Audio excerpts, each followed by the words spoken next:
जी हाँ गाइस, आप बिल्कुल अभी से ही इंग्लिश बोलने की शुरुआत कर सकते हैं, या मैं कह सकती हूँ कि आप अभी से ही शुरुआत कर दीजिए इंग्लिश बोलने की। देखिए, ज़रूरी नहीं है कि अगर आप इंग्लिश बोलना चाहते हैं तो आपको बहुत सारे स्ट्रक्चर्स पढ़ने की ज़रूरत है या फिर आपको बहुत सारे रूल्स समझने की ज़रूरत है, उन्हें रटने की ज़रूरत है। ऐसा बिल्कुल भी नहीं है। अगर आप इंग्लिश बोलने की शुरुआत करना चाहते हैं तो आप बिल्कुल छोटे छोटे फ्रेजेस लर्न करके बोल सकते हैं या फिर स्टार्ट कर सकते हैं। मान लीजिए अगर आपकी कोई मदद करता है तो आप उसे क्या कहते हैं, थैंक यू कहते हैं। तो ऐसे ही स्मॉल फ्रेजेस जहां पर हम लोग इनका यूज करेंगे तो आपका कॉन्फिडेंस बढ़ेगा, आपको लगने लगेगा कि आप इंग्लिश बोल रहे हैं। कुछ ऐसे सेंटेंसेस जैसे मुझे माफ कर दीजिए, आपने कोई गलती कर दी, आप कह रहे हैं कि यार मुझे माफ कर दीजिए, आप इसे इंग्लिश में कह सकते हैं समय बचाया करो। आप किसी बच्चे से कह रहे हैं, किसी से कह रहे हैं कि अपने समय को ज़्यादा वेस्ट मत किया करो, समय बचाया करो। या फिर समय पर रहा करो हमेशा, क्लास में तुम देर से आते हो, 2 बार सोचो, आनंद लो, खुलकर बोलो, मजबूत बनो। ऐसे गाइस काफ़ी सारे फ्रेजेस आज की इस क्लास में हम लोग सीखने वाले हैं। आपको अभी के अभी लर्न हो जाएंगे और इसके बाद से आप अभी से, आज के बाद से आप इंग्लिश बोलना शुरू कर सकते हैं। तो चलिए गाइस क्लास को स्टार्ट करते हैं। Let's begin.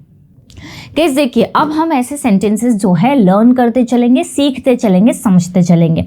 बात कर लेते हैं हमारे सबसे पहले छोटे से फ्रेज की, जो कि दिया हुआ है आगे बढ़ो। आगे बढ़ो मतलब नहीं कि हो सकता है कि आप कहीं खड़े हैं वहाँ से आगे बढ़ो, अपने लाइफ में आगे बढ़ो, कुछ पीछे का छोड़ दो, भूल जाओ। ऐसे सिचुएशन में आप सिंपली कह सकते हैं मूव ऑन। याद करते चलिएगा, ये बहुत ही इंपॉर्टेंट है। आप इन्हें याद कर लेंगे तो आप शुरुआत कर सकते हैं इंग्लिश बोलने की। वैसे ही कुछ हो जाता है, आप बोलते हैं कि चलो ठीक है यार, जाने दो, छोड़ो इसे, तो जाने दो, इसे छोड़ दो, इसके लिए हम बोलेंगे लेट इट गो, मतलब जाने दो, अब छोड़ो इसे। नेक्स्ट गाइस हमारा फ्रेज है प्रयास करो या प्रयास करे। जैसे कोई कोशिश नहीं कर रहा है, उससे कोई काम नहीं हो रहा है, आप बोल रहे हैं कि कोशिश करो, थोड़ा सा प्रयास करो, तो आप उसे बोल सकते हैं मेक एन एफर्ट, मतलब प्रयास करो। ठीक है, याद करते चली गई। मेक एन एफर्ट का मतलब प्रयास करना होता है, तो आप किसी से कह रहे हैं। और देखिए इतना ही नहीं, अगर आपको टेंसेस आते हैं तो आप इन्हीं फ्रेजेस का यूज़ अपने टेंसेस में भी कर सकते हैं। जैसे कि मेक एन एफर्ट मतलब क्या होता है, प्रयास करना। आप बोल सकते हैं कि मैं प्रयास कर रही हूँ, I am making an effort. Clear, बहुत ही आसान है गई। चलिए गाइस नेक्स्ट हमारा वर्ड या फ्रेज हम लोग देखते हैं, वो है दयालु बने या दयालु रहो, दयालु बना करो। तो ऐसे फ्रेज को, ऐसे सेंटेंस को हम लोग इंग्लिश में ट्रांसलेट करेंगे बी काइंड, मतलब दयालु बनो, किसी पर ज़्यादा गुस्सा मत करो, इतना क्रोधित ना हो। आप सिंपली कह रहे हैं दयालु बनो, थोड़ी सी दया करो, तो हम सिंपली बोलेंगे बी काइंड। स्टैंड ले या अपना पक्ष रखो या फिर अपना पक्ष रखना सीखो। आप किसी से कह रहे हैं तो ऐसा ज़रूरी नहीं है कि इतनी सी लाइन बोलने के लिए आपको पूरी इंग्लिश आना चाहिए। आप इतना सा फ्रेज याद कर ले, आप इसे भी बोल सकते हैं। जैसे आपने कहा कि ठीक है अपना पक्ष रखना सीखो या अपना पक्ष रखो, स्टैंड लो, तो आप बोलेंगे टेक अ स्टैंड। सिंपल है, टेक अ स्टैंड। नेक्स्ट है खुलकर बोला करो या खुलकर बोलो। इसे गाइस आप इंग्लिश में कहेंगे स्पीक अप। स्पीक अप, यहाँ पर देखिए इसका मतलब ज़ोर से बोलना भी होता है, थोड़ा ऊंचा बोलना भी होता है, लेकिन खुलकर बोलना भी इसका मतलब होता है। तो आप बोल सकते हैं स्पीक अप, खुलकर बोलो। नेक्स्ट है गाइस हमारा फ्रेज आनंद लो, है ना। आप किसी के साथ में है, कोई एंजॉय नहीं कर रहा है और अपने ही टेंशन में, आप उसको बोल रहे हैं यार खुलकर जियो, आनंद लो। आप सिंपली बोल सकते हैं एंजॉय योरसेल्फ। क्या बोलेंगे आप, एंजॉय योरसेल्फ। नेक्स्ट है ध्यान केंद्रित रखो।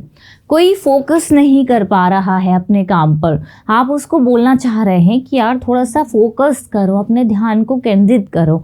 आप सिंपली इसके लिए यूज़ करेंगे स्टे फोकस्ड। स्टे फोकस्ड मतलब ध्यान से हर काम को करो। तो नॉर्मल सा फ्रेज आपको यूज़ करना है गाइस, जो कि है स्टे फोकस्ड। बहुत ही अच्छा फ्रेज है। नेक्स्ट है 2 बार सोचें। देखिए आप जनरली बोलते हैं ना कि कोई भी काम करने से पहले 2 बार सोच लिया करो या फिर 2 बार सोच लो। आप कुछ करने जा रहे हैं, आप किसी से कह रहे हैं कि सोच लो 2 बार, आप उसे कहेंगे थिंक ट्वाइस। क्या कहेंगे, थिंक ट्वाइस। ट्वाइस मतलब होता है 2 बार। तो जैसे वंस होता है, वंस का मतलब एक बार, वंस इन अ वीक हफ्ते में एक बार, ट्वाइस इन अ वीक हफ्ते में 2 बार। वैसे ही थिंक ट्वाइस मतलब इन्हें कि 2 बार सोचो। नेक्स्ट गाइस हमारा फ्रेज है बेझिझक रहें। आप कहीं पर जा रहे हैं, आप अनकंफर्टेबल महसूस कर रहे हैं लोगों के बीच में, आपसे कोई कहता है यार आराम से रहो, बेझिझक रहो, बिंदास रहो, फील फ्री। आप सिंपल सा फ्रेज बोलेंगे फील फ्री। गाइस यकीन मानिए अगर आप इन फ्रेजेस को स्टार्ट कर देते हैं बोलना तो आपके अंदर एक अलग ही कॉन्फिडेंस आएगा। आपको लगने लगेगा कि आप इंग्लिश बोल पा रहे हैं या फिर शुरुआत आप लोगों ने कर चुके हैं। खुद पर भरोसा रखा करो, खुद पर विश्वास रखो, ट्रस्ट योरसेल्फ। कितना इजी है गाइस। देखिए ट्रस्ट का मतलब तो होता ही है विश्वास करना, योरसेल्फ मतलब खुद पर, तो आपको ज़्यादा दिमाग लगाने की ज़रूरत नहीं है, बिल्कुल आसानी से कर सकते हैं। ट्रस्ट योरसेल्फ, खुद पर विश्वास रखो, सकारात्मक रहो हमेशा। कोई नेगेटिव बातें कर रहा है, कोई नेगेटिव सोच रहा है, आप उसको कह रहे हैं कि यार पॉजिटिव रहो, be positive, think positive. Simple सा फ्रेज। नेक्स्ट गाइस हमारा फ्रेज है ध्यान रखो। ये देखिए ये तो हम डे टू डे लाइफ में अक्सर बोलते हैं, सुनते हैं, या हो सकता है कि सुना हो लेकिन बोलने का कॉन्फिडेंस आपके अंदर नहीं हो, तो इस बोलना स्टार्ट कर दीजिए। अपना ध्यान रखो, टेक केयर, या फिर सावधान रहे, बी केयरफुल। कहीं जा रहे हैं, कुछ है देखने में आता है कि यार टक्कर ना हो जाए या कुछ भी, आप बोल रहे हैं सावधान रहो, बी केयरफुल। मुस्कुराते रहो गाइस, इससे आप इंग्लिश में कहेंगे keep smiling, keep smiling. Keep का मतलब होता है किसी काम को करते रहना, और इसके साथ हम वर्ब में आईएनजी लगा देंगे तो क्या हो जाएगा, मतलब जब भी आप किसी काम को जारी रखने के लिए बोलते हैं, जैसे लिखते रहो कीप राइटिंग, बोलते रहो कीप स्पीकिंग, और पढ़ाते रहो कीप टीचिंग, वैसे ही मुस्कुराते रहो कीप स्माइलिंग। नेक्स्ट गाइस हमारा फ्रेज दिया हुआ है समझदारी दिखाए। आप किसी से कह रहे हैं कि थोड़े से समझदार बनो, थोड़ी समझदारी दिखाओ, तो हमारा सिंपल सा फ्रेज होगा शो विजडम, शो विजडम, समझदारी दिखाओ। धैर्य रखे, थोड़ा सा शांति रखे, बोलते हैं ना थोड़ा सा शांति रख लो, थोड़ा सा सब्र कर लो, थोड़ा सा धैर्य रख लो, तो हम उसके लिए गाइस यूज़ करेंगे हैव पेशेंस, मतलब धैर्य रखो। शांत रहे गाइस, इसके लिए आप इंग्लिश में कहेंगे स्टे काम, स्टे काम मतलब शांत रहे। नेक्स्ट गाइस हमारा फ्रेज दिया हुआ है इस पल का आनंद ले।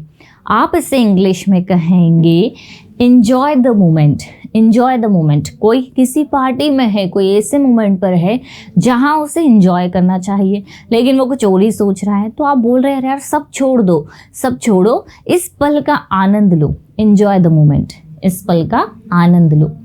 मुझे माफ़ करो, सिंपल सा फ्रेज है आई एम सॉरी।